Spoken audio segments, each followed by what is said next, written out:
Hello friends, இப்போ நம்ம tata நேனோவோட throttle பாடி எப்படி க்ளீன் பண்ணுறது அப்படின்றத பார்க்கலாம். இது எதுக்காக பண்ணுறோம் அப்படின்னாக்கா, இப்போ இந்த வண்டியில் வந்து ஐட்லிங் வந்து ரொம்ப ஃப்ளக்சுவேட் ஆகுது. ஸோ அதனால் வந்து இது த்ராட்டில் பாடி க்ளீன் பண்ணி பார்க்கலாம் எப்படி இருக்குன்ட்டு. இது வரைக்கும் வண்டி வாங்கி ஆல்மோஸ்ட் 60,000 கிலோமீட்டர் ஆகிடுச்சு. இது வரைக்கும் வந்து த்ராட்டில் பாடி க்ளீன் பண்ணலை. ஸோ நம்ம இப்போது த்ராட்டில் பாடி எங்கே இருக்குது, அதை எப்படி க்ளீன் பண்ணுறது, எதை வச்சு க்ளீன் பண்ணுறது அப்படின்றத பார்ப்போம்.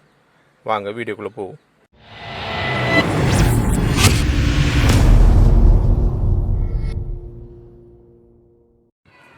இப்போது நேனோவில் பார்த்தீங்கன்னாக்கா 2 டோர் ஓப்பன் பண்ணலாம். ஒன்று இந்த பேக் கவரு, இன்னொன்று இங்கே இருக்க ஒரு கவரு. ஸோ இது ஆல்ரெடி நான் ஓப்பன் பண்ணி வச்சுட்டேன். இது உள்ளே இருக்க இன்ஜின் மேலே வர ஹுட்டு, இது பேக்கில் வர ஹுட்டு. இப்போ லேட்டஸ்ட்டாக வர நேனோலாம் வந்து இதை ஓப்பன் பண்ணுற மாதிரி டிக்கி மாதிரி வச்சுட்டாங்க. இப்போ இதில் வந்து டிக்கி ஓப்பன் ஆகாது. ஸோ இதில் இந்த மாதிரி நம்ம கழட்டிக்கணும் ஃபஸ்ட்டு. நெக்ஸ்ட் இதான் இன்ஜினு. இப்போ இதில் பார்த்தீங்கன்னா இதான் ஏர் ஃபில்டர்.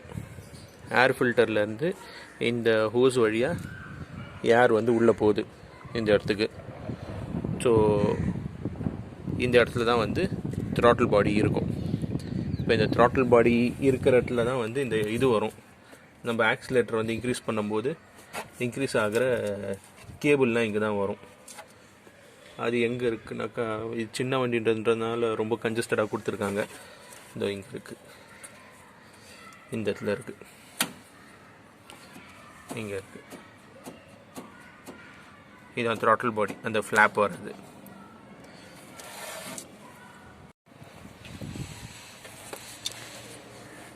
இங்கே தெரியுதுங்களா உங்களுக்கு?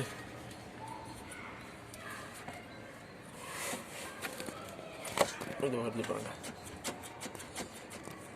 இங்கே தான் த்ராட்டில் பாடி வருது.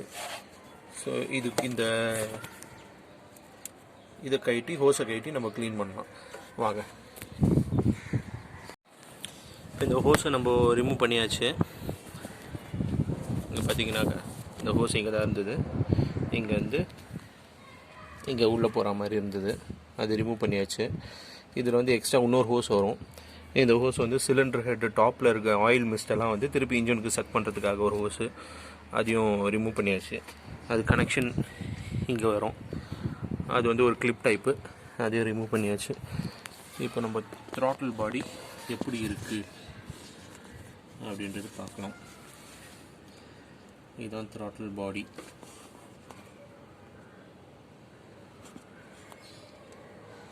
இதான் வந்து நம்ம இன்ஜின் ரைஸ் பண்ணும்போது ஆப்ரேட் ஆகிற ஃப்ளாப்.